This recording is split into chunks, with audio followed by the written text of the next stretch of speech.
Shalom keluarga Allah yang diberkati Tuhan. Sungguh sukacita yang luar biasa bagi kita semua karena hari ini kita dapat kembali berjumpa di dalam perenungan firman Tuhan yang pastinya akan memberikan tuntunan di dalam kehidupan setiap kita. Renungan hari ini edisi 8 Desember 2021 dengan judul Belajar Kasih Mengasihi dari Allah. 1 Tesalonika 4 ayat 9 mengatakan, tentang kasih persaudaraan tidak perlu dituliskan kepadamu, karena kamu sendiri telah belajar kasih mengasihi dari Allah. Terkadang kehidupan kita di dunia ini tidak semulus yang kita pikirkan. Seiring dengan berjalannya waktu, benturan demi benturan terjadi di dalam hidup kita. Bahkan seringkali justru orang yang terdekat dengan kita yang menorehkan luka yang begitu dalam di dalam hati kita, sehingga membuat kita sulit untuk mengampuni mereka, apalagi mengasihi mereka. Lalu muncullah pertanyaan, bagaimana mungkin kita bisa mengasihi orang yang sudah berbuat jahat kepada kita? Saudara, Bapa kita di surga sangatlah mengasihi kita. Dia mau memulihkan kita dan hubungan kita dengan sesama. Dia adalah teladan yang sempurna di dalam hidup kita.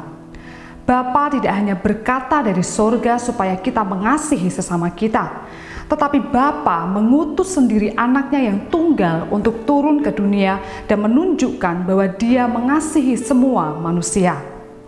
Tuhan mengajarkan kepada kita untuk mengasihi bukan hanya sekedar kata-kata saja, tetapi harus melalui tindakan nyata.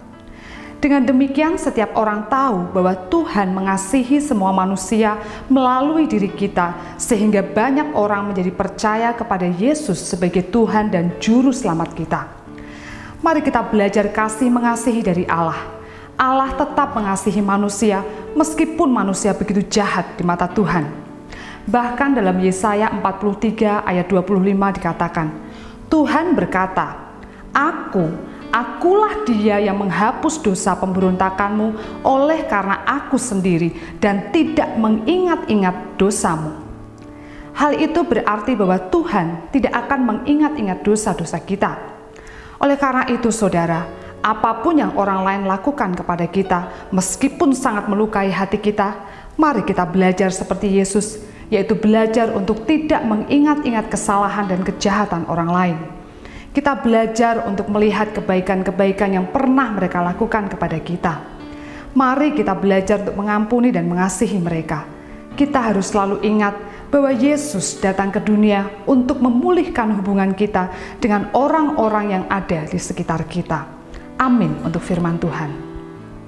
Apabila keluarga Allah diberkati dengan renungan hari ini, mari silahkan subscribe channel YouTube di bawah ini, berikan like, komen, dan bagikan renungan ini ke lebih banyak orang. Tuhan Yesus memberkati.